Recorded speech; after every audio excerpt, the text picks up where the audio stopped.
Buen día a todos.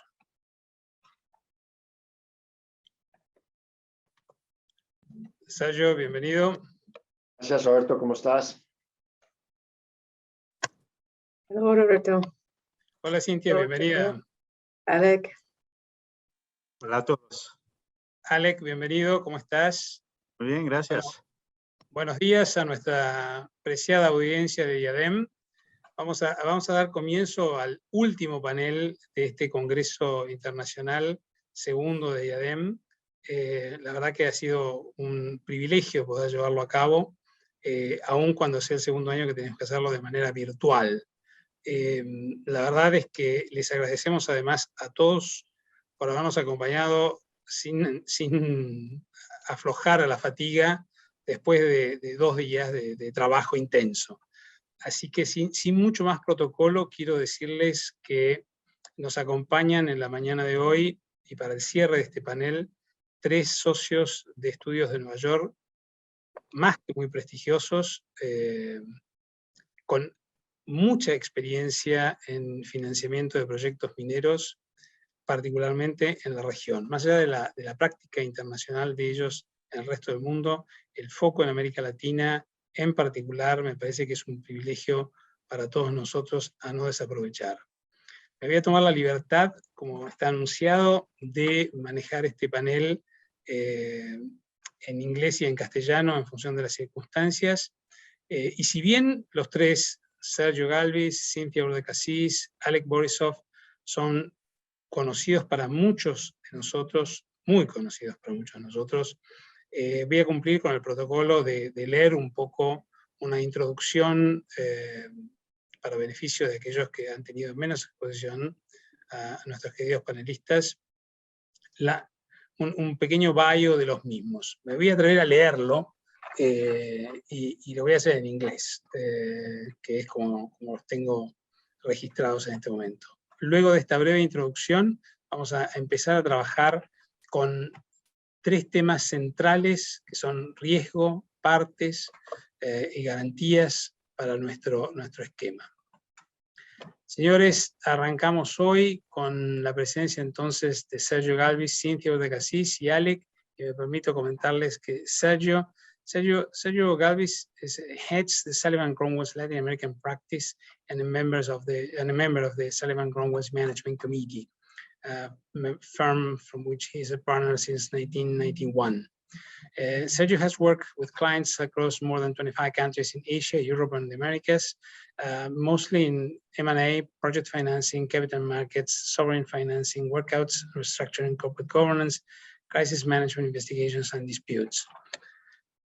Sergio has an active participation in many not-for-profit and foreign policy organizations, including the Council on Foreign Relations and the Council of the Americas, and is also a trustee of the University of the Andes Foundation.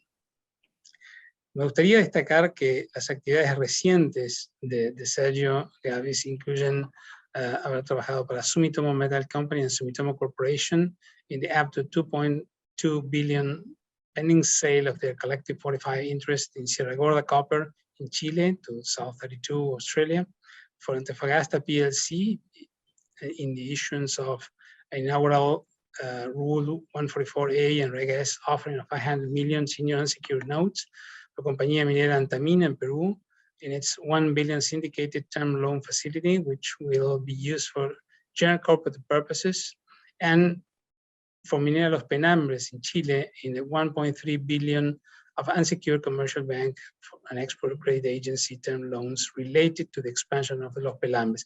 Y me gustaría rescatar que los 875 millones de commercial bank tranche recibieron una green evaluation de S&P Global Ratings, haciendo de Minera Los Pelambres la primera compañía minera del mundo a recibir esa evaluación de S&P.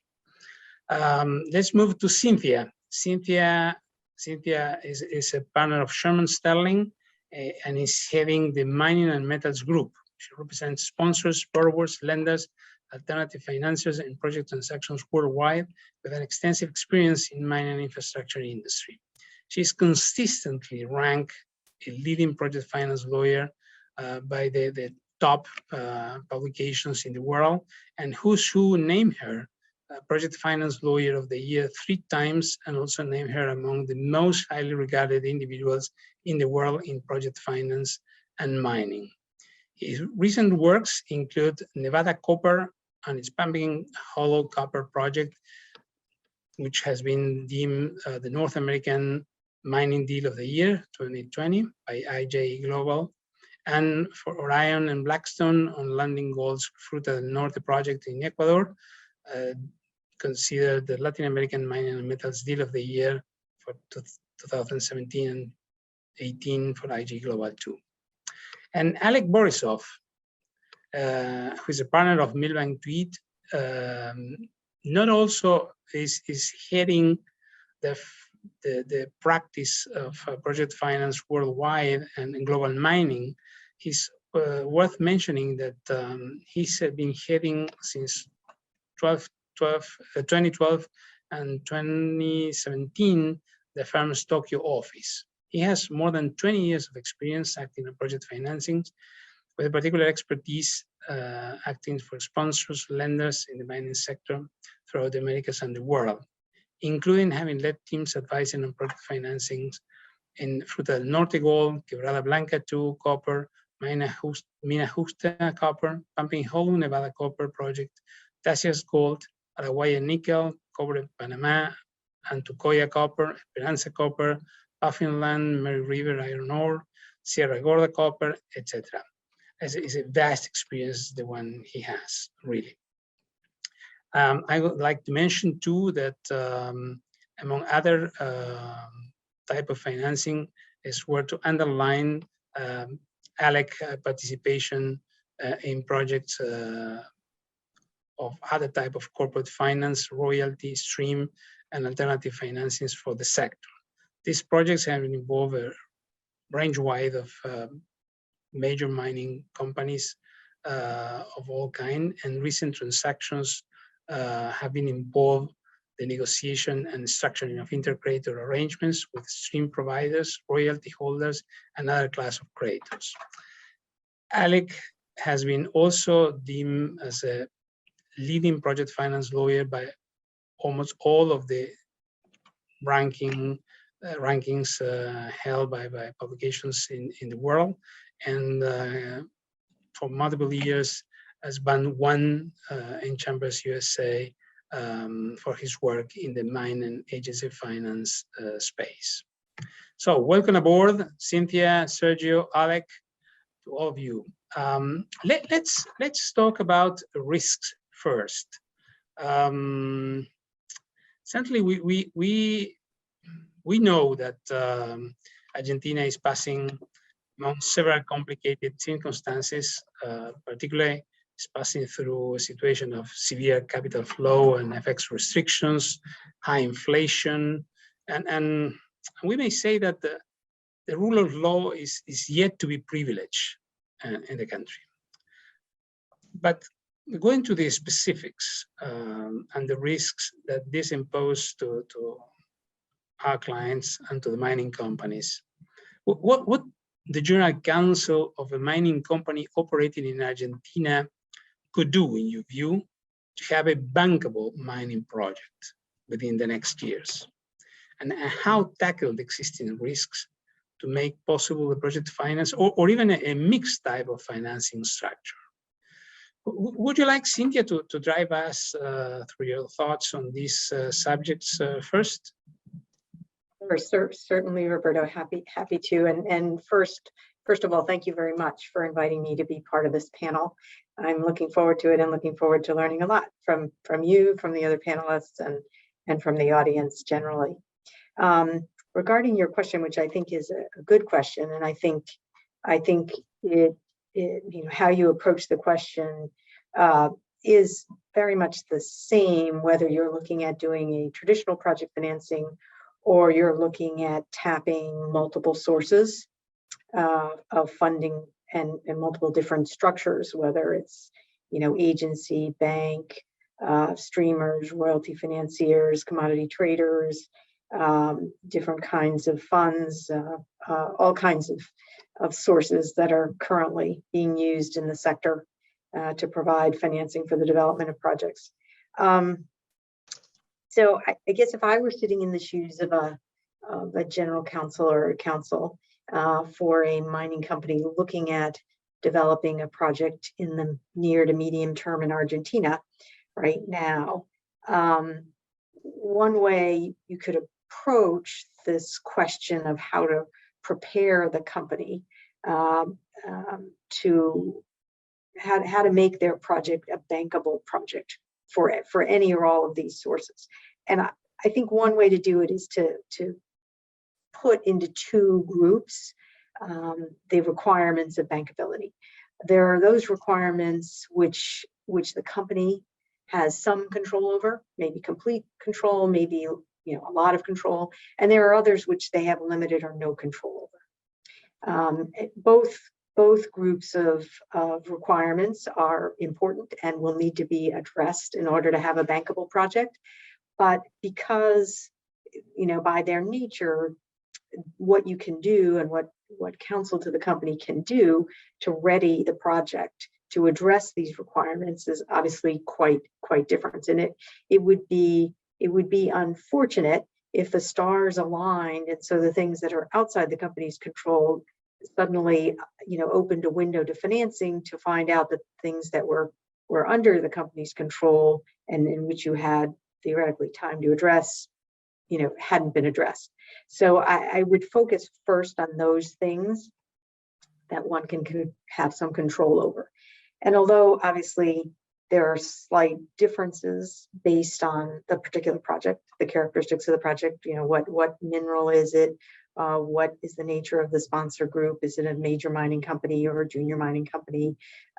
Is the mineral copper or gold, or is it one of the new critical minerals, battery minerals, rare earths, things like that? But regardless, I think that there are, the core group of requirements for a bankable project really are the same. And they're the same whether you're looking at it from a financier's point of view, an investor's point of view, or the company's point of view. So things such as the quality of the resource and working with your technical colleagues to ensure that as much as practically possible is known about the quality of the resource and is supported by the technical work, because obviously the higher quality of the resource, the more investor interest it will attract, and the higher the quality, the more likely you'll have more flexibility with respect to other aspects of the bankability analysis. A project which is a first quartile project, which is very strong in a mineral which is in high demand and anticipated to be in high demand in the medium term, at least, if not long term, is going to attract a lot of attention, particularly if the work in drilling out and otherwise supporting the quality of that resource has been done and is available for review by third parties and their expert consultants. Whether that's in the form of preparing a bankable feasibility study or pre-feasibility study or other work regarding earlier stage exploration and development, it's whatever is appropriate for the particular stage of the project. Working on and ensuring that the ownership of all of the surface and subsurface rights that are needed to develop the resource, the title, that there's no prior rights in the chain of ownership, no issues because of the location of the property too close to a border or some other area of national security or national interest in which there are other rules which may apply that need to be addressed. Making sure that ownership is clear and the title is secure, that all of the T's are crossed and I's are dotted, as we say, so that when third-party investors come in and review that, they have no concerns regarding the ability of the company to follow through on its development plan.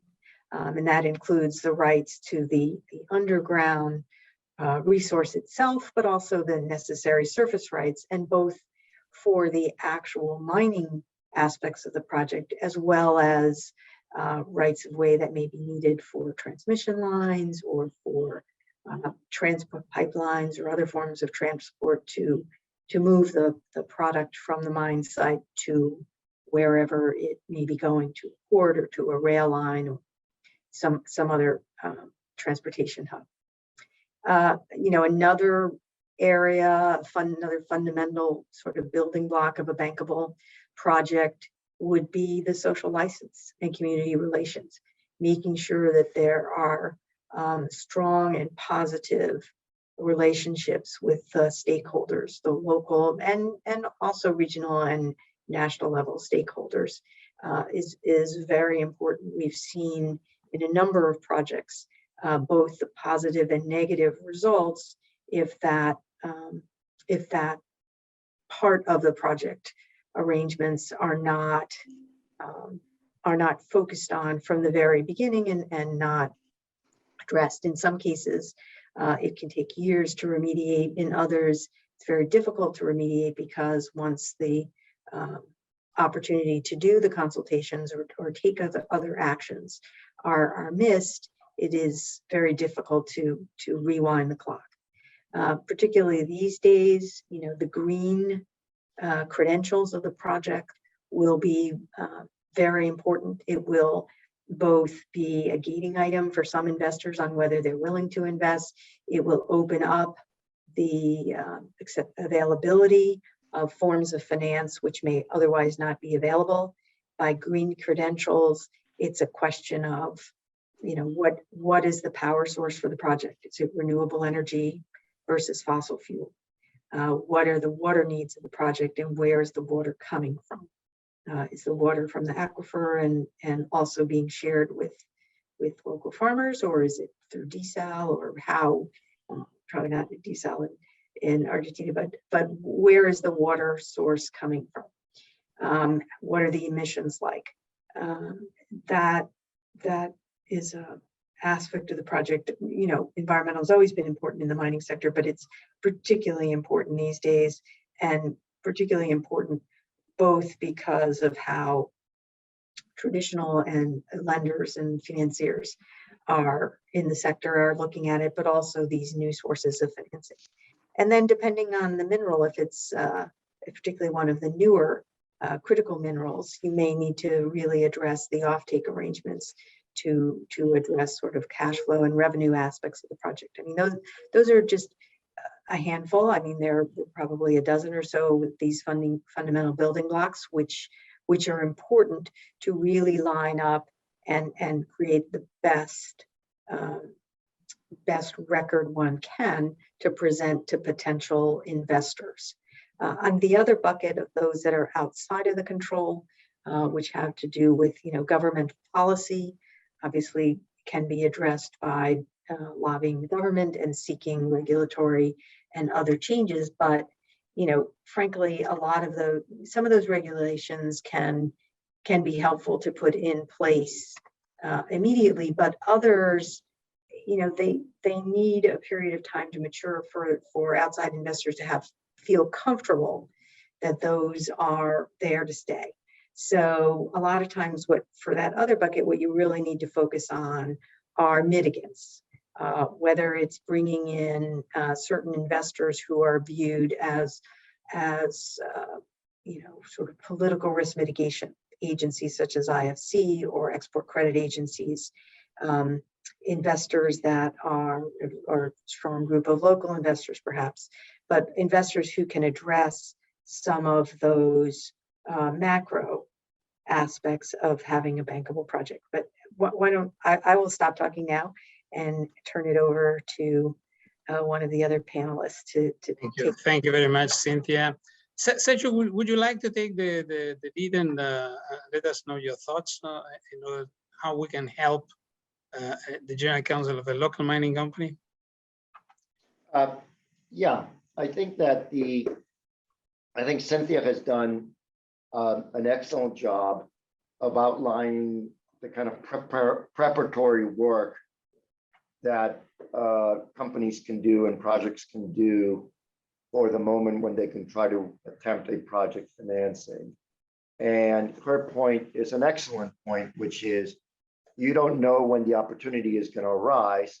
So you better, from the very beginning, start lining up things so that you're ready if and when that opportunity arises. And that lack of planning can lead to mistakes. And an excellent example of that, to which Cynthia alluded, is community relations, right? And the whole social community interactions. Not only are ESG issues high on everybody's agenda today, but for a long time in mining project financing, a focus on how projects interact with community relations has been a very significant component of the ability of lenders to participate. And community engagement starts very early in the process. So this is stuff that even, if you're 4 or 5 years away from doing a project, you got to do right from the beginning, because if you don't get it right at the start, it's kind of impossible to go back and fix it. Just the way the banks think about these issues, and not just the multilaterals and export credit agencies, but the commercial banks too. They're under tremendous pressure from NGOs, from their own shareholders, and from their own senior management on those issues. So I think that's excellent. But at the core, when we think about Argentina, the thing that I think project and general councils of mining companies need to reflect upon is the following. And this is kind of a tough message to communicate.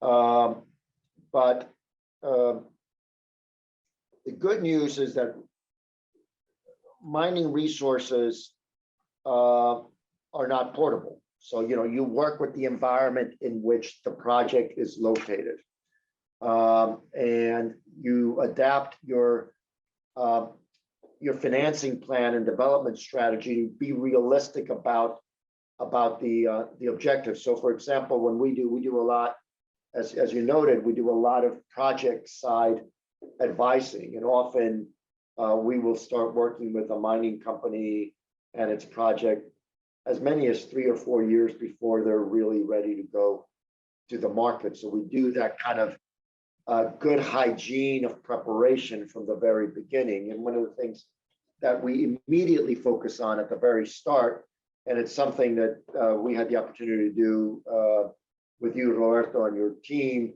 in the development of Veladero and some of the other projects in Argentina, Lumbrera, etc., is to first and foremost focus on what are the foreign investment protections that are afforded by the country.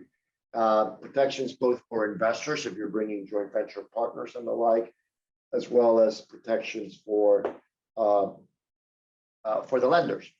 And the reason that is so important, it's really critical, because you can do everything right with your project, all the things that Cynthia outlined, but the political, legal conditions in the country have to be lined up in order to be able to do an effective project financing. And there's a fundamental truth, which is, well, you cannot change the location of the asset, right? It is a very competitive market. And in mining, there are other jurisdictions that are competing for foreign investment. You see the new president of Ecuador, for example, who's making a big push to attract foreign investment into Ecuador. You see historically in Chile, really going back to the 1980s, a consensus that developed in the foreign investment law, the Decree Law 600 foreign investment law, that provided some basic protections for foreign investors and for lenders related to non-discriminatory treatment, related to being able to maintain export proceeds offshore, repatriate profits and the like. Those conditions become pretty fundamental to be able to do a real effective project financing internationally. some of those conditions, because of the particular circumstances of Argentina and the challenges that the Argentine economy faces today, may not be present. And part of our job as practitioners and lawyers is when we sit down with our clients, and again, we do that advanced planning 2, 3, 4 years, is to sit through and do an inventory of what are the things that are possible today. And think creatively about mitigants where we don't have easy answers, as we did in Chile. Different models we had to use in Peru, and yet different models that are having to be used in jurisdictions like Colombia and Ecuador. And part of our job as advisors is to draw on all those experiences and say, okay, you can't, you don't have today in Argentina the environment that you had in the 1980s, 1990s in Chile, which, by the way, as we all know from the news reports and the like, are under pressure in Chile too, because these things go through cycles. But we don't have that environment in Argentina today. But what are the tools that are available in the context of this particular project to work with the authorities to come up with proxies? Because there is a desire in all of these countries, including in Argentina and countries that are following different policy prescriptions, right, to have an attractive and robust mining sector and an attractive and robust environment to attract foreign investors. There are political dynamics that are challenging in that respect, but with creative thinking, developing kind of a package and mitigants, and maybe working with the authorities to bring them along and educate them and help them think about how to reconcile their own policy objectives with the needs of the sector in order to attract foreign investment is very important. The things that fundamentally you aim to arrive to, right, are legal stability, that certainty of outcomes, whether it's something basic like certainty of outcomes in terms of the security package, the collateral package that's put in place to support the financing, and making sure that the courts work. If you ever have to enforce that, that's going to be very important to the lenders.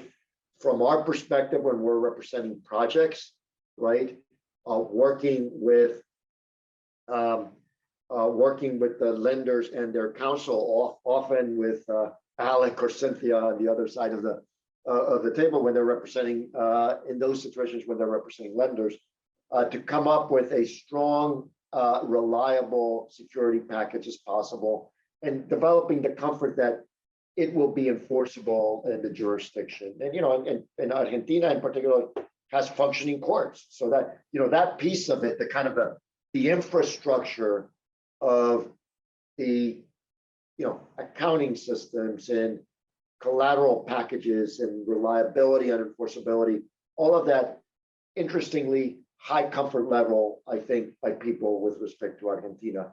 The challenges that the country needs to work on in terms of the availability of project financing and foreign investment for the mining sector is around capital flows, right? And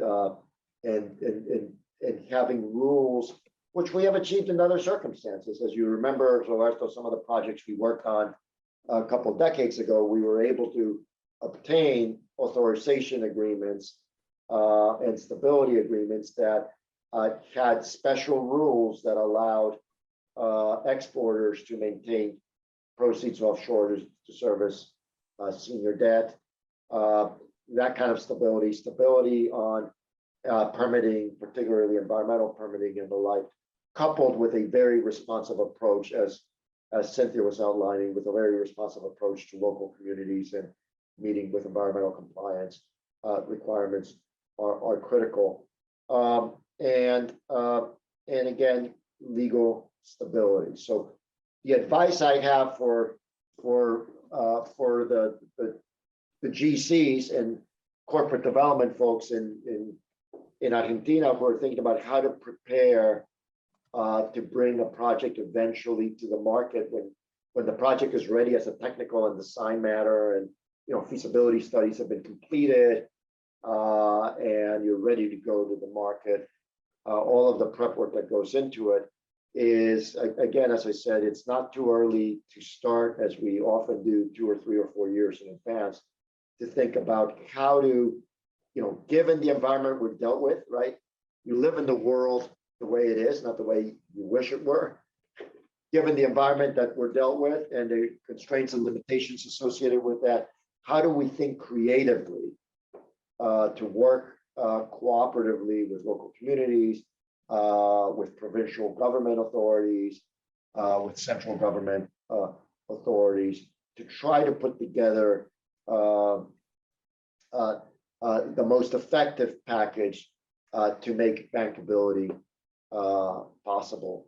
And we've gotten a lot of projects financed. I don't want to sound overly optimistic, but I also caution against people sounding overly pessimistic, because history is, I've been doing this since the 1980s, and there've been a lot of up and downs, and we've gotten a lot of projects that have gotten financed under ideal circumstances, and others that have gotten financed under very challenging circumstances. And notwithstanding that, we're able to flourish and survive and kind of ride out the inevitable bumps that happen in the context of the Latin American environment, which tends to bring with it, I would say, generally a higher degree of volatility than you might see, for example, in North America. Yeah, thank you very much, Sergio. Alec, would you like to take the mic for the benefit of all of us, and let us know what you think based on your experience in the region, with particular focus on Argentina, certainly. Sure. Thanks, Roberto, and the unenviable task of following up on everything that Cynthia and Sergio have covered.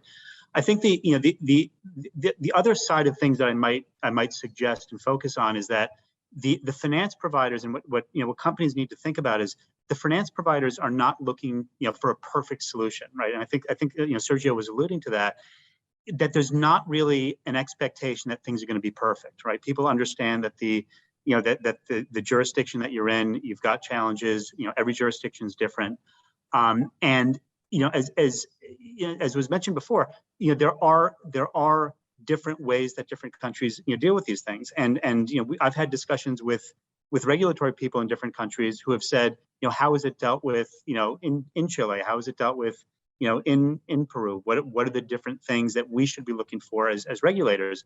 And I think that goes to the initial point about really doing the pre-work with the local communities, with the provincial level governments, with the local level governments, to the extent possible with the national level governments, to really give as much comfort as possible, but within the context of understanding that the finance providers that will be coming into a deal to make the deal bankable, they're not looking for perfect solutions, right? They're looking for, is it a reasonable risk for them to be taking? Have the risks that can be addressed been addressed?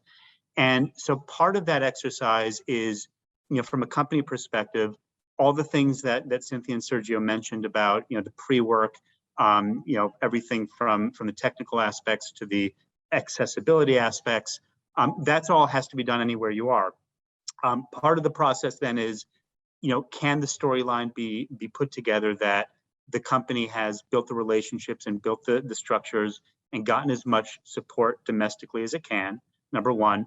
Part of the thing a company is going to want to think about is their procurement strategy, of course, because a lot of what's going to be available to them in terms of support from government agency lenders, for example, is going to be based on where they're procuring their equipment and their services from, and understanding that not all finance providers are the same, right? There's a lot of shared perspectives when it comes to environmental, social, governance matters, anti-corruption, sanctions, those types of things, but also understanding what type of risks different type of institutions are able to take in a country, right? So if you're looking, for example, at institutions like multilaterals, like the IFC, or the Inter-American Development Bank or regional development banks, they're going to have a very different focus, which is usually much more development-oriented focus when they come into a project, as compared with export credit agencies, which are going to be focused on really promoting their the export of their goods and services. But all of them provide will be able to provide a lot of the soft comfort protection that will bring along other types of finance providers as well. And as I said before, it's not about building a perfect storyline. It's about what structures can be put in place to give as much protection as possible. So when you talk about things like security, yes, you're going to look to the local local enforceability. You're going to look to the court systems and what can be done locally. But as a company, you're also going to want to be thinking about how can I structure the security? How can I structure the revenue streams in a way that protects my debt providers or my finance providers as much as possible? So that may mean creating structures where equity is held by offshore entities. It may be establishing and planning for account structures that are going to be offshore, so that if there is ever a risk that the banks have to enforce on, they're able to do that as much outside the country as possible.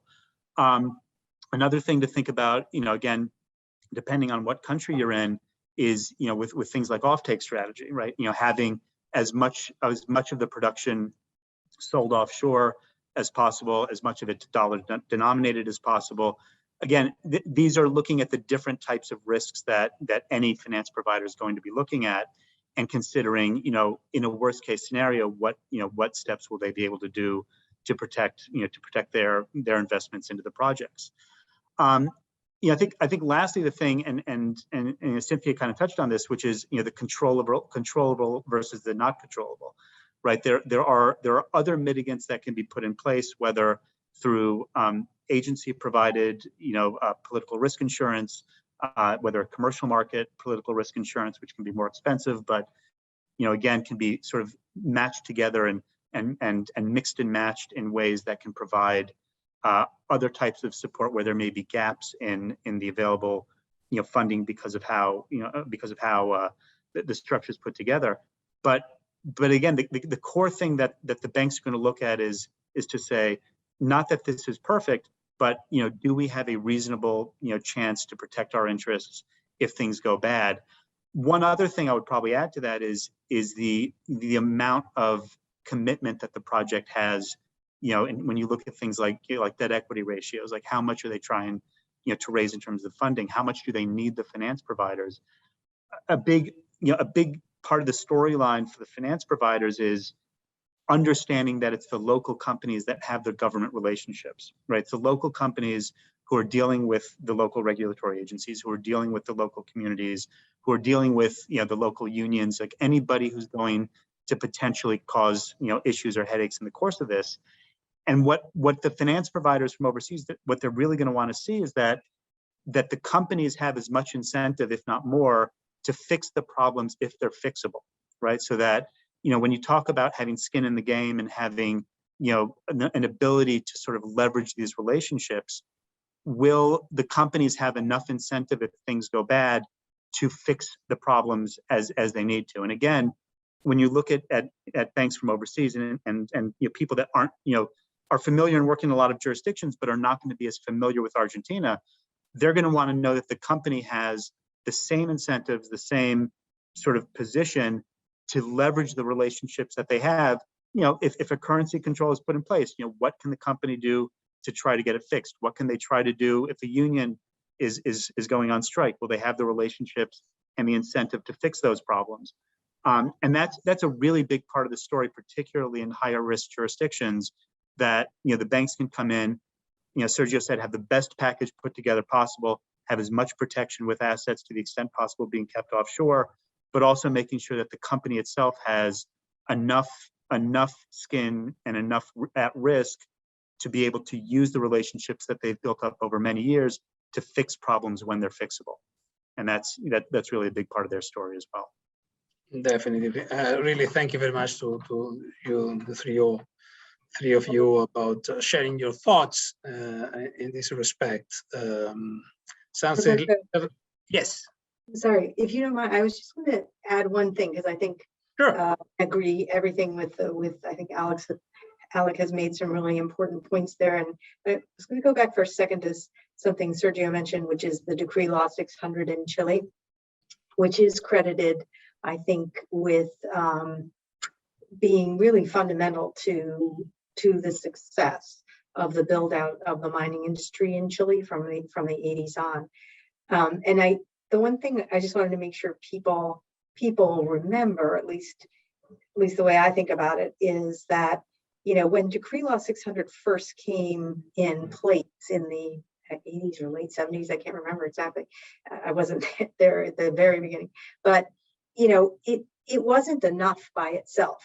It wasn't like it was in the, you know, later 90s and in the first part of the 2000s and 2010s, you know, up to very recently, up to the headlines that Sergio alluded to. I mean, in the very beginning, it wasn't until the mid 90s when the Andacollo gold transaction was done, which Alec's colleagues and I and our firm worked on at the time, that you could do uncovered mining projects in Chile. You had to get political risk insurance or some sort of political risk mitigation, even though you had the DL 600, and even though the DL 600 had been in place for, you know, close to 15 years, people were still not certain that those laws would be honored.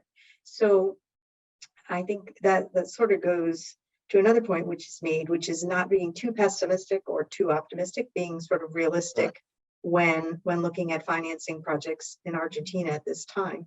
That it's, you know, don't compare it to sort of maybe what was immediately pre-COVID, in the pre-COVID world, and in some of the other major mining jurisdictions.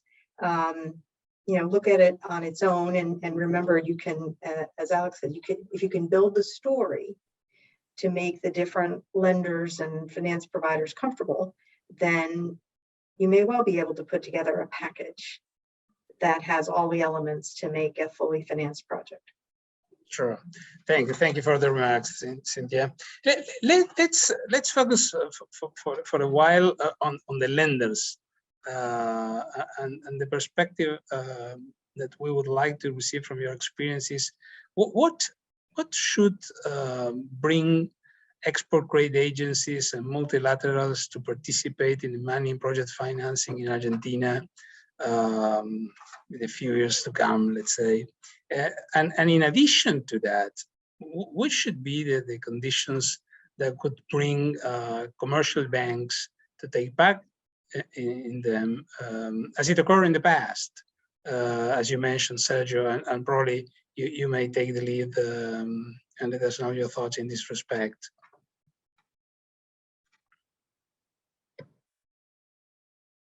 Sergio, there? The world has changed dramatically in terms of the role of the export credit agencies, in part because policy choices by governments that back the export credit agencies have changed over time. So, for example, the U.S. Export-Import Bank has gone through periods of time where it was a very active participant in project financing, particularly with, you know, big contractors like Caterpillar and tractors and the like. And they go through periods of times when there is less focus on that activity than more. The Japan Export, what was formerly known the Japan Export-Import Bank, or JBIC, has historically been very, very active in the mining sector, going back to, I think Alec was probably still in law school when we did the Escondida project in Chile, where that actually, I negotiated the first DL 600 contract at that time in 1987. Parenthetically, actually, Cynthia, we did that one without any political risk insurance coverage. But you know, that was a mixed story.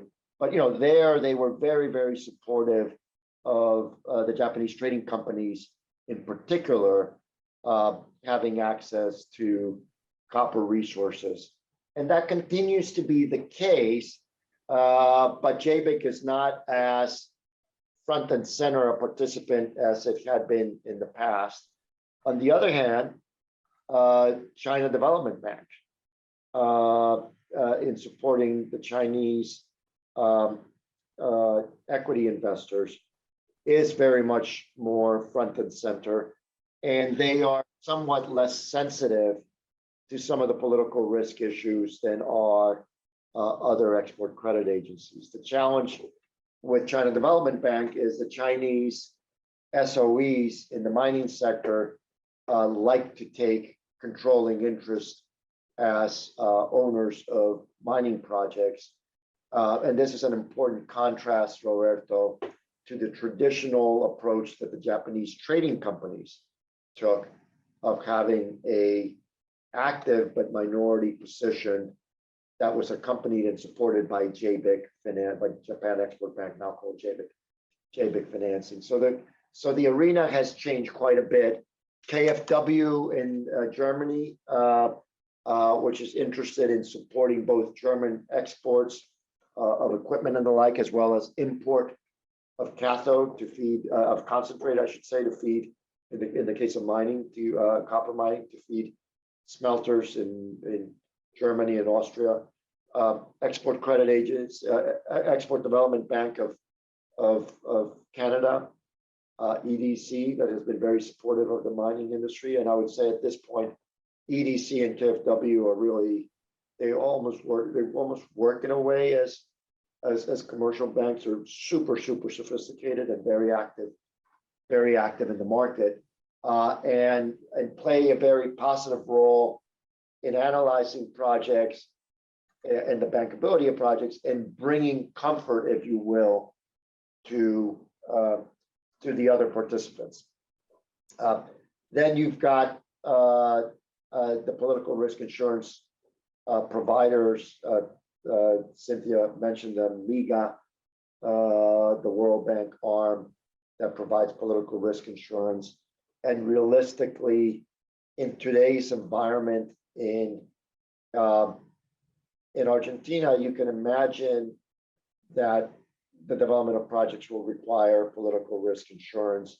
For that to be viable, Argentina is going to probably have to get through the current situation it has in terms of having an IMF package and having some resolution of that dynamic. But as we've been talking on this call, there's all of these things require a tremendous amount of advanced planning. So you don't want to not be moving forward with getting ready for a financing today, even though that financing is probably going to be contingent on one day Argentina reaching resolution with its IMF situation. So it's it's kind of a wide open field. JBIC less of a participant, I think, to some extent. IFC, which was the lending side of the World Bank as opposed to the insurance side for private sector projects, they're still around. Their capacity is not as large as it used to be. I could see them playing a role in Argentina early on for new projects, together with, as I was mentioning, political risk insurance of the MIGA type, and kind of some very practical approaches by dedicated lenders like KfW and EDC, who are really very commercial and very sophisticated and have a lot of credibility with their other export credit agency providers. I can see the Japanese in the right circumstances being supportive of the trading companies if they've got, if it's an interesting project where the trading companies are equity participants and they are interested in increasing their exposure to copper in particular because of the role of copper in electric cars. It's when you read, you mentioned when we were talking earlier about the deal we did recently, where our clients, Sumitomo Metals Mining and Sumitomo Corp, sold left for 45% interest in the big Sierra Gorda asset to South 32. South 32, which is a spinoff from BHP, had no copper exposure. They needed to get copper exposure to balance out their coal and other assets as a mining company. And at the same time, Sumitomo, in its press release announcing the exit from Sierra Gorda, said expressly that they are still interested in and are looking for copper assets. So, you know, their role of the Japanese is very important, and they're going to have to get. They've been very conservative about Argentina, right? They've been more comfortable in recent years with Chile and Peru, but that can be changing, right?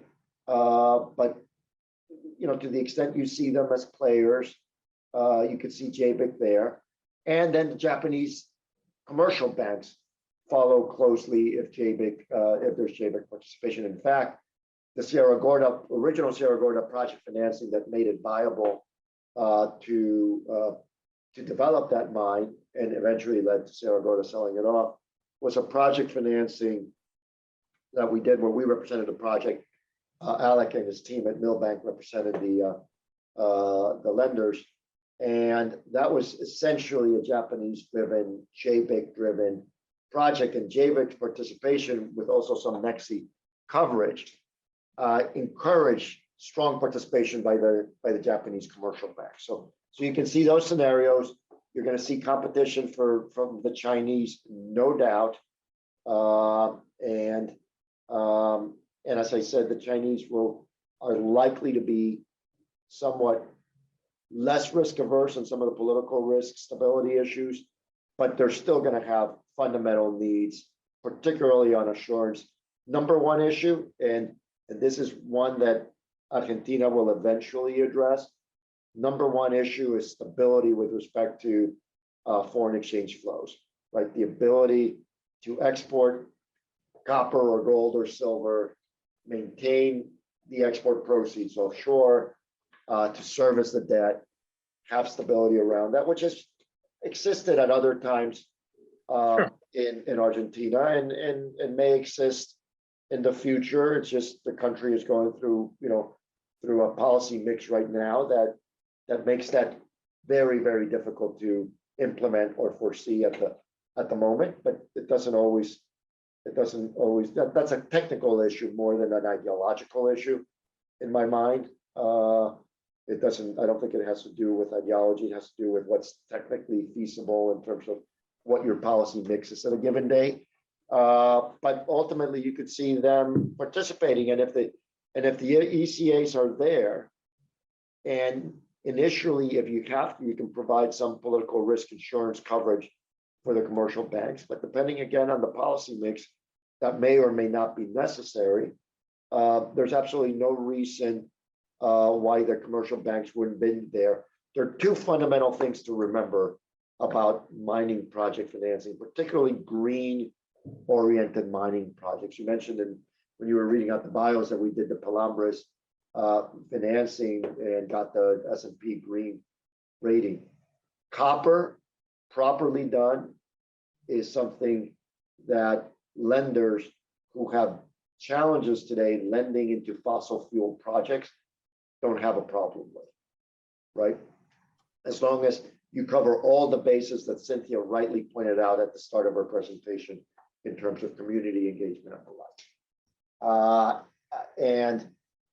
So that's a market, especially natural resource lenders that are crimped in their ability to lend in the fossil fuel areas, are very, very open to lending in the mining space. And there is, ironically, an insufficiency of demand for credit. There's not an insufficiency of available supply of credit. There's an insufficiency of demand. You mentioned, and since COVID started, what do you think, Alec? It's been 4 or 5 financings that we've done for various companies. Again, on Alec working with the banks, and in our case working with the borrowers, where there's been very, very robust appetite, even even in a changing political environment in Peru and in Chile. And it is a reality. You're more constrained in lending into oil and gas. There are positives to lending, especially into copper.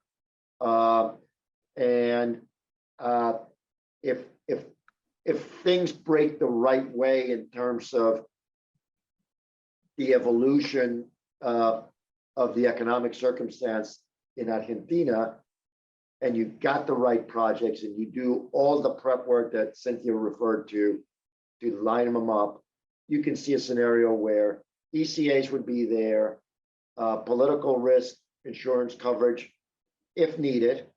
All of that, a precursor to all of that is, as will eventually happen. Eventually there's going to have to be a, and I don't take a position as to whether it should happen now or later. That's really macroeconomic policy considerations that are beyond the purview of this call. But eventually you're going to have an IMF agreement as a precursor to being able to do these financings. But once that's in place, and if there's a willingness by the political actors at both the local level, the provincial level, and the federal level to work with projects and lenders, and once the ECAs are there, there's no reason why the banks would not be there. They're looking for assets, and in fact, they're looking at. We're aware of projects we're working on in jurisdictions that are materially more challenging than Argentina. Got it. Thank you very much, Sergio. Alec, would you like to share with the audience your views on this subject? I think it's pretty much an interesting one, because the truth is that we and I have to take a couple of words that you mentioned, Sergio. The last words you mentioned about challenging jurisdictions.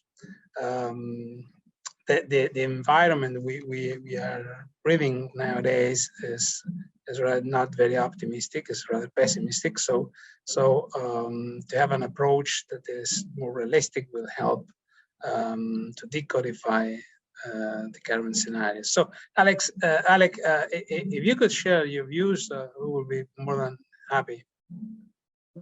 Yeah, I mean, I think Sergio hit on a lot of the key points, but the competition aspect is real. I mean, it's a very real concept, not just among commercial banks that are literally falling over each other trying to get into deals, but we're seeing it among the agencies also, right? And I think it was a deal actually, Sergio, that we worked on together in Peru a few years ago, where we saw agencies doing things that they had never done before to get into deals to be able to do the national promotion that they needed, that they're designated to do, right? So, Alec, including some that had been first timers to LATAM. Absolutely. So, in that deal, that was in Mina Justa, it was the first project for the Korea Export Bank where they were financing a project solely based on offtake, right? There was no national company involved, no equity interest, but they were purely doing it on offtake.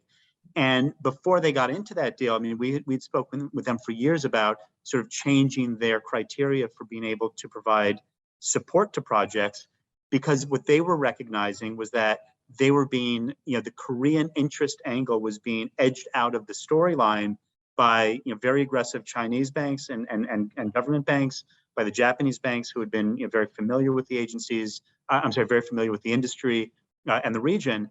And they were strategically trying to think about what can we do to get ourselves into this market.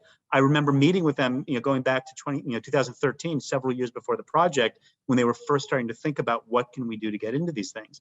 And we're seeing it all over with the agencies, the way that they are trying to promote themselves. They're taking more aggressive steps. It's kind of funny. I mean, yes, I was not around when Escondido was done, but even in my short time over the last 15, 20 years or so, looking at things, the evolution in terms of how agencies have come to projects, who's been involved in the projects, has really changed a lot. And you know, I say this at the risk of not knowing the full audience on the, you know, who's listening to this, but you know, you look at certain agencies like US EXIM, for example, very often in dealing with them, their approach to life has been, you know, you the developer should come to us, you the sponsor should come to us and make us happy with the project.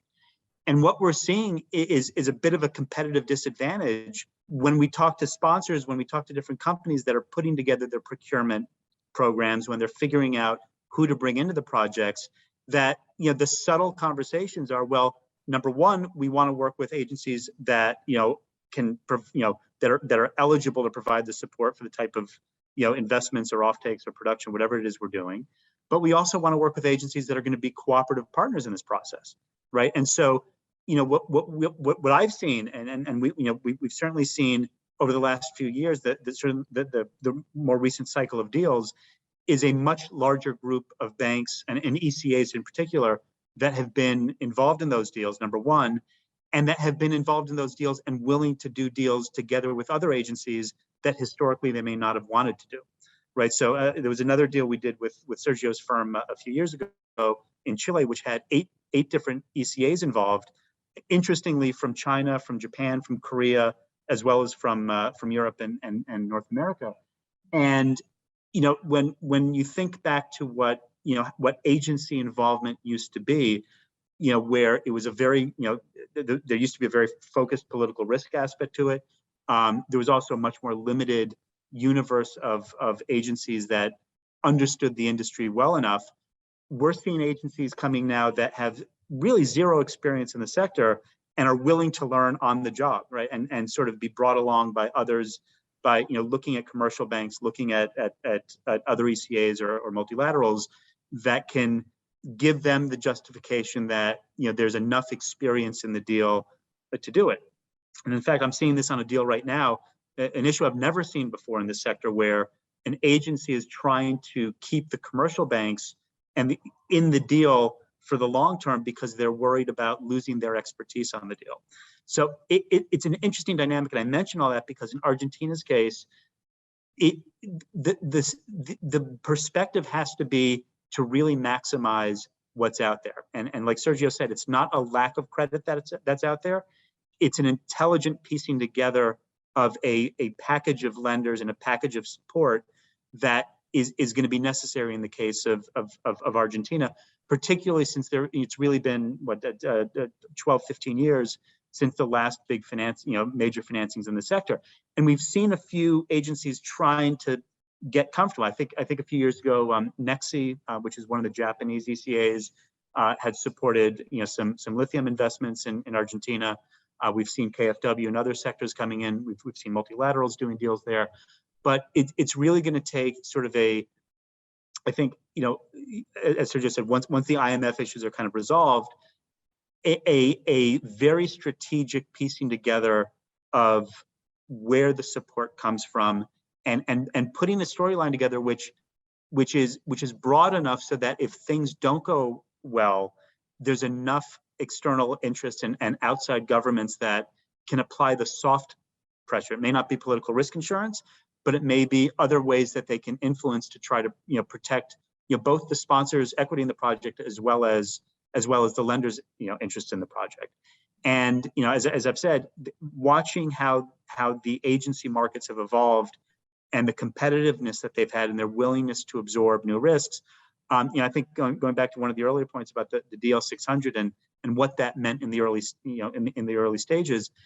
What a lot of the agencies need is not necessarily, as I said before, not the ironclad perfect protection, but they need to know that something concrete is there to protect the investment, right? And I've worked with agencies who have taken much lighter, you know, commitments from local governments than something like the DL 600. I've seen, you know, agencies provide financings on the basis of, you know, comfort letters from relevant government, you know, local government agencies, but it has to be something concrete that they can then, you know, point to and say, look, we may have to fight this out down the road. We may have, you know, to have, you know, meetings with the local governments, or, you know, make accommodations to the sponsors to give them more time to fix problems.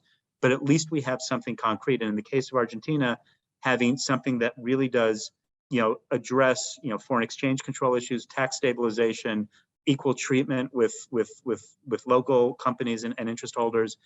That type of formalized structure will be enough to get a lot of the agencies who are now looking very competitively at the world and looking competitively to support their own domestic companies. That will be enough to get them comfortable with taking the Argentina risk.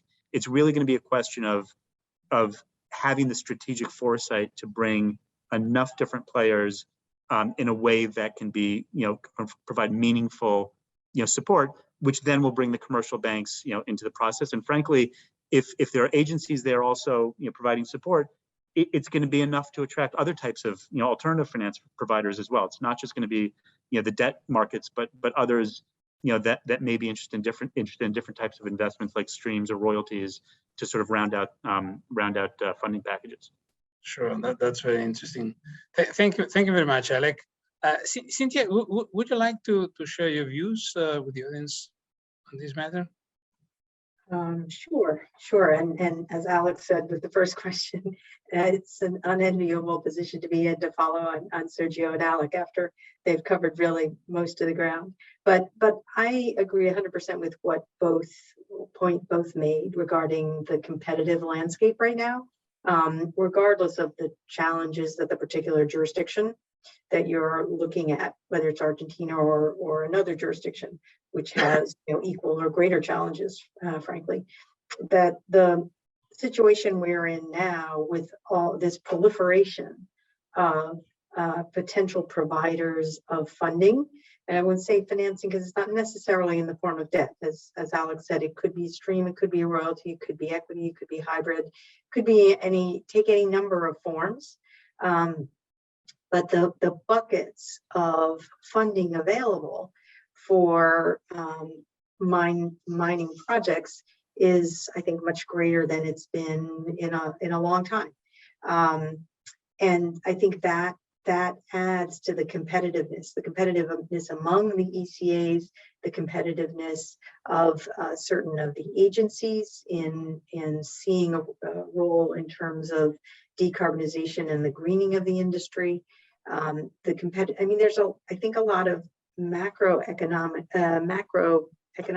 and other societal changes that may work in favor, right? The security of supply chain, the huge need that there will be for copper, lithium, and certain other minerals in order to power the new climate change technologies. Where are they going to come from? From the point of view of North America, coming from the Americas or getting substantial sources from the Americas could be a very positive thing. So proposed, a lot of them not really fully realized yet, but there's a lot of discussion policy-wise in terms of support coming from DFC, which the successor to OPIC, and perhaps from USXM, it'll be revitalized. In a way, it's been fairly quiet for a number of years. Also in Canada and in elsewhere, where they're looking to support the development of these resources so that there's a more diversified and a more certainty in the supply chain for the base minerals for these new technologies, be they for renewable energy equipment, for EV vehicles, for all of the different aspects of the new green economy. So you see these sources in addition to the commercial banks and the export credit agencies and the multilateral agencies.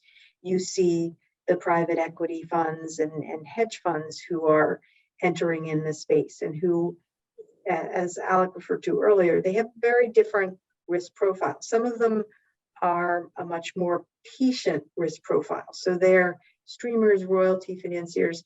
They may be willing to go in, and we've seen this with some of the projects in Argentina or along the border, where they'll go in quite early. They have a big diversified pool of investments. So if some of their projects that they invest in are not, the timeline for development is delayed, even delayed substantially, that's fine. I mean, that's not great, but that's fine. That's part of their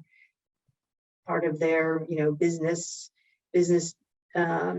psyche, that they're patient. That's part of what's attractive about them. So they go in and they wait. But if you layer on, and I think most of the projects that all three of us work on these days have multiple sources of funding. In addition to the equity of the mining companies, you will often see streams or royalties in there.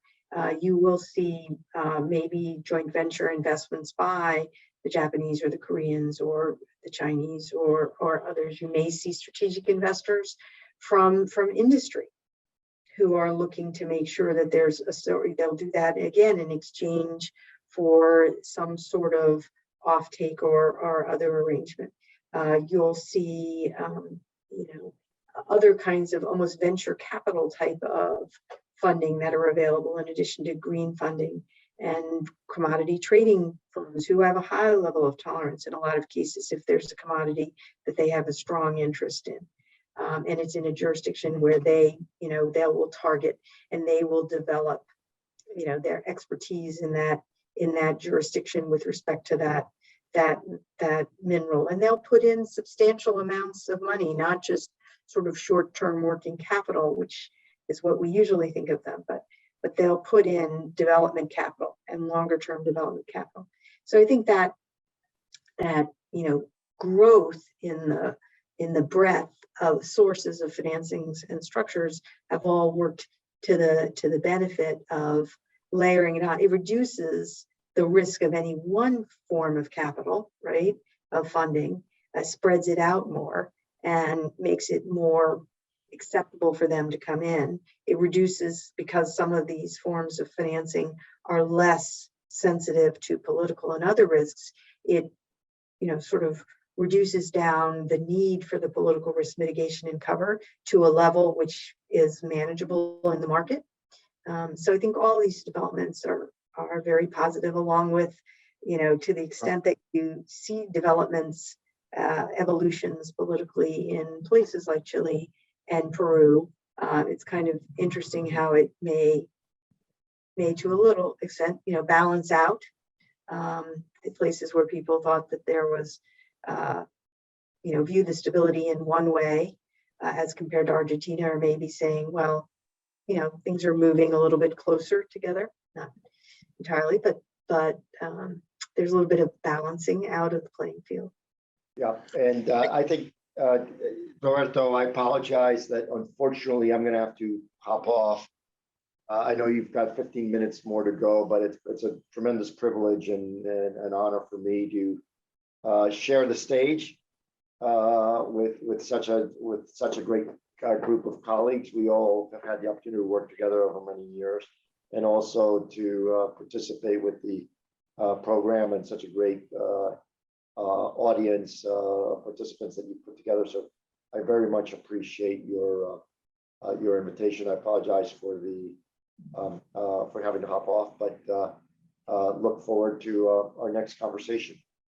Thank you very much, Sergio. We enjoyed to have you here with us. Has been a privilege, really. Once again. Dave, and we will continue. I would like to move with you, Alec, and Cynthia to another sensitive issue, which is something that touches directly our jurisdiction, and is the matter of security packages. And in that respect, I think it would be convenient to have would be useful for all of us in the audience to have your thoughts about how confident would you feel about a security package that is going to be partially created and perfected under Argentine law, and to what extent would you rely on step-in rights granted to lenders? So what would you specifically recommend in this respect to your clients? Which are your views in this respect? So Alec, would you like to take the lead to address these matters first? Sure. Yeah, happy to. Although I'll start, Roberto, by saying that if we're doing this, we're going to look to you primarily to make sure that we've that there's proper and strong and perfect. We'll appreciate it, definitely. You know, I think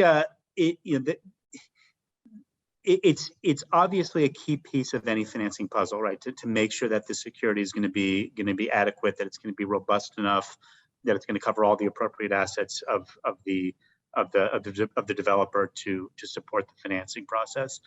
You know, I think, and I think I alluded to this a little bit earlier as well, is, you know, there's a lot of value put on a strong local security package. Obviously, depending on the jurisdiction, there are different, you know, types of issues that may come up. I did a deal last year in a jurisdiction that had really never had a mining project before, and there was no way to really get a mortgage. Nobody had understood, even going to the local registration office.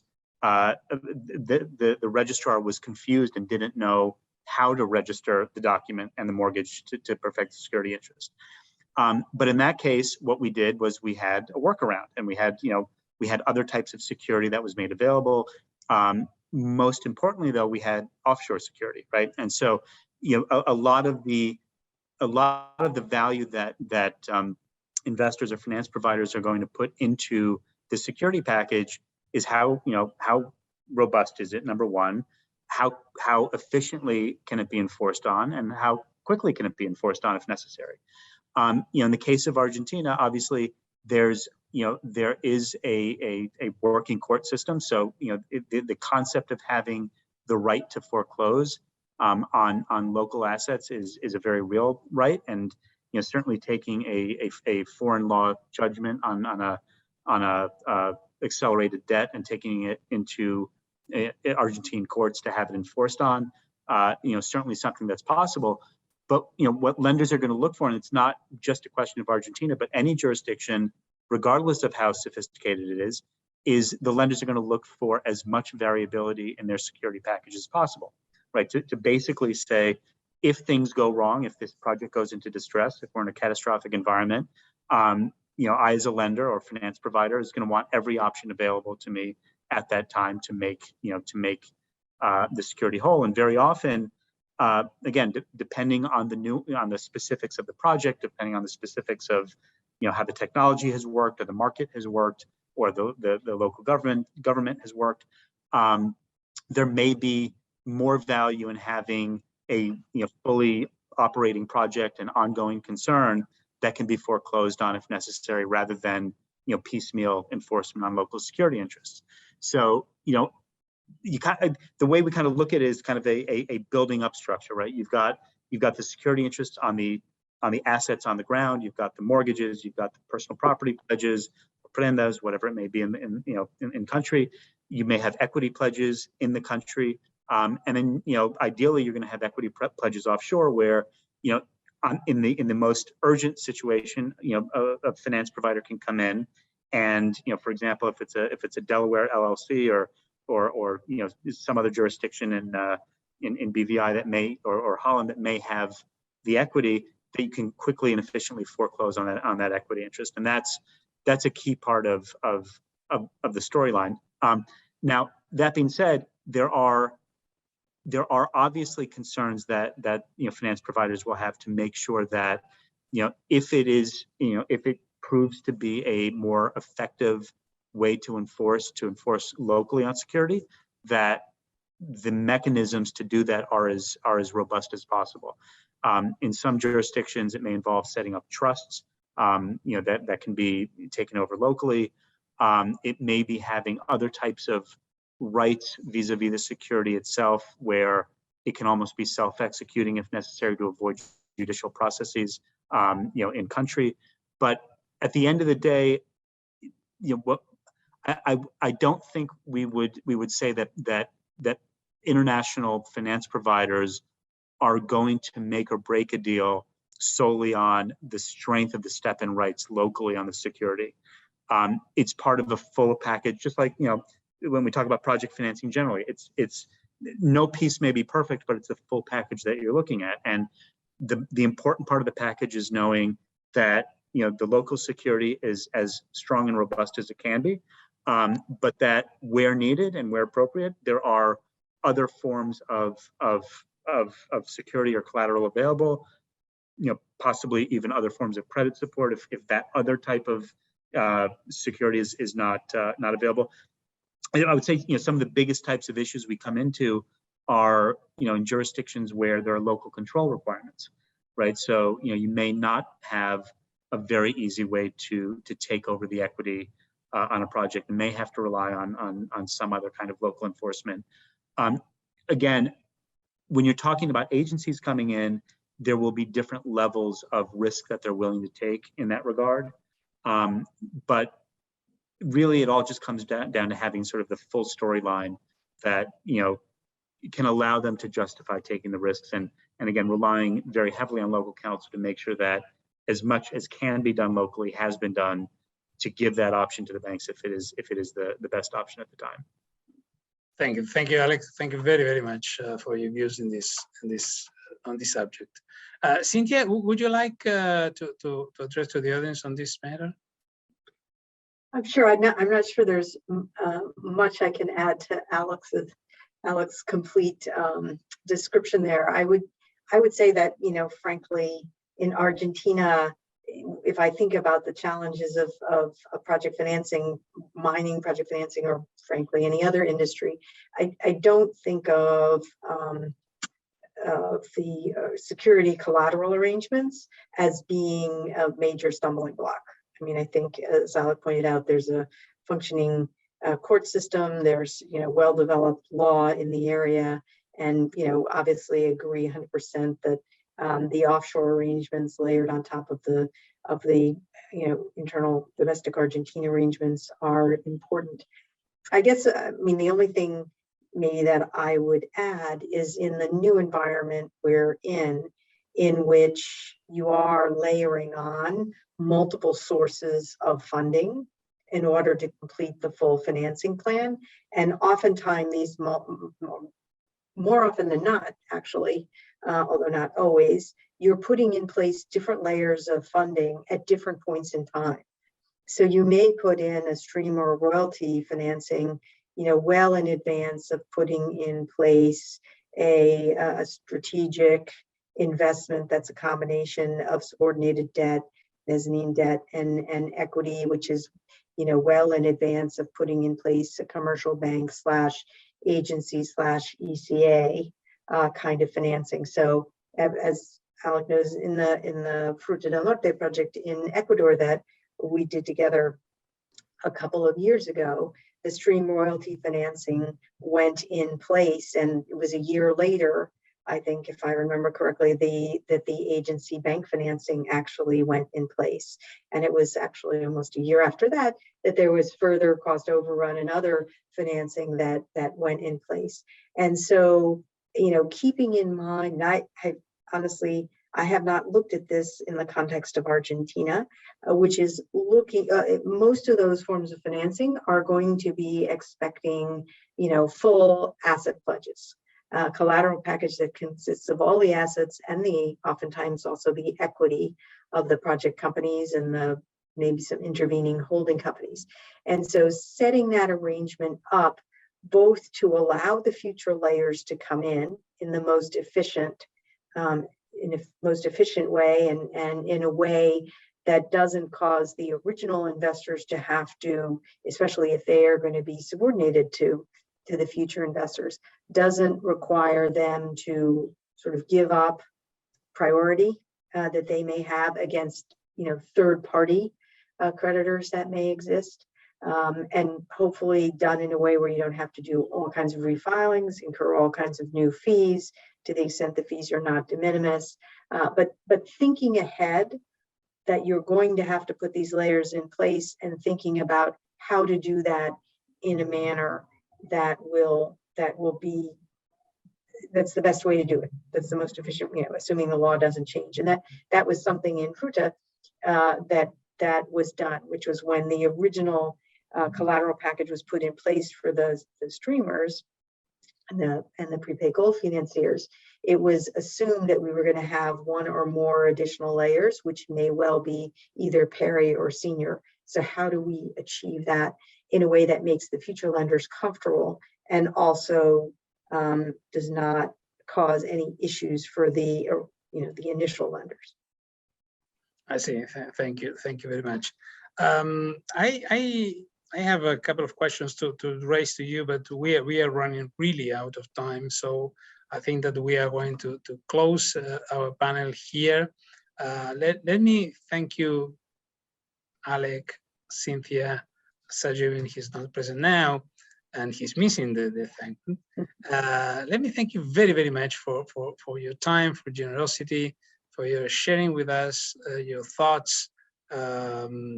Certainly, I wouldn't say that this would have been as comfortable as sharing a living room in a comfortable armchair to discuss these matters, but believe me that, and I truly believe that most of the audience might have enjoyed as much as I did listening to you and to your insights on these subjects. Once again, thank you very much, and I will convey and I give the mic to the president of IADEM, Néstor Rigamonti, for closing this Congress. Y gracias a todos ustedes en nuestra querida audiencia por haber mantenido la energía y llegar hasta acá, haber sacrificado su almuerzo para escucharnos a nosotros. Gracias a todos. Néstor, el micrófono es tuyo. Alec, Cynthia, muchísimas gracias una vez más. Tengan un muy buen día realmente. Gracias a todos. Muchas gracias, Roberto. Bueno, y con este excelente panel, la verdad que ha sido extraordinario. Estamos llegando al final, básicamente, de este Congreso, este segundo Congreso Internacional de Derecho para la Minería de IADEM. Han sido, como decía Roberto, 2 jornadas extensas. Les agradecemos a todos por haberse mantenido conectados. 2 jornadas donde transitamos una cantidad de temas diversos, ¿no? Desde la conferencia magistral sobre arbitraje que ayer nos dio el doctor Rivera, hasta este último excelente panel sobre temas de financiamiento de proyectos. Hemos pasado por paneles de cierre de minas, de Escazú, de los acuerdos de royalty, de streaming, que son bastante, estos últimos, novedosos para lo que es la industria minera en Argentina, por lo menos. Temas de desafíos y oportunidades para invertir en Latinoamérica. O sea, una variedad de temas muy diversos, pero que en nuestra visión tienen 2 puntos en comunes, y por eso los hemos volcado en este Congreso. Y es, uno, que son de gran trascendencia para la industria minera, son todos temas importantes para la industria. El segundo tema es que, el segundo aspecto común, digamos, que tienen estos temas es que son temas donde es muy importante la visión de los profesionales de otros países, ¿no? En algunos de estos tópicos, porque tal vez el expertise en Argentina todavía no esté, entonces es importante aprender de otras jurisdicciones que tienen más trayectoria, que tienen más recorrido en esos temas. En otros temas donde el expertise en Argentina sí está, también es útil, muy útil, el aporte de profesionales extranjeros, porque nos lleva a nutrirnos, ¿no? a seguir desarrollándonos. Así que estamos convencidos en IADEM que este mix que hemos logrado en este Congreso, este mix de temas tratados y de panelistas expertos locales y extranjeros, nos ha permitido poner a disposición de todos nuestros asociados un Congreso del más alto nivel internacional, sin ningún tipo de dudas. Un Congreso que le puede resultar atractivo a cualquier persona que desarrolle su actividad profesional en el ámbito del derecho asociado a la minería. Así que estamos felices del contenido y de cómo se ha desarrollado este Congreso. Esperamos que todos los asistentes hayan podido aprovecharlo, lo hayan disfrutado, lo hayan considerado, lo hayan encontrado de interés y sobre todo que resulte útil en su vida profesional. Desde ya que a nosotros en IADEM, que tenemos como uno de nuestros propósitos el de hacer aportes para el desarrollo, para la modernización del marco regulatorio que hace a la minería en Argentina, actividades como la de este Congreso, donde uno escucha opiniones locales, opiniones de otros países, de otras jurisdicciones, experiencias de todos lados, es muy enriquecedor y es muy útil para que este propósito de hacer aportes para el desarrollo del marco regulatorio sea, digamos, sea lo más nutrido, sea lo más evolucionado posible. ¿Qué más? Ayer comentaba que uno de nuestros propósitos en IADEM es instalar este Congreso como un punto de referencia, ¿no? Como un lugar que se gane en la agenda de todo el mundo, ¿no? No todo el mundo, quiero decir, de todos los que estamos interesados en los temas de derecho que hacen a la minería, y que sea una cita obligada año tras año. Bueno, estamos contentos porque este es nuestro segundo año consecutivo que estamos celebrando el Congreso, y desde ya que asumimos desde IADEM el compromiso de comenzar a trabajar para que el 2022 podamos tener, ojalá presencialmente ya, el tercer Congreso Internacional de Derecho para la Minería de IADEM.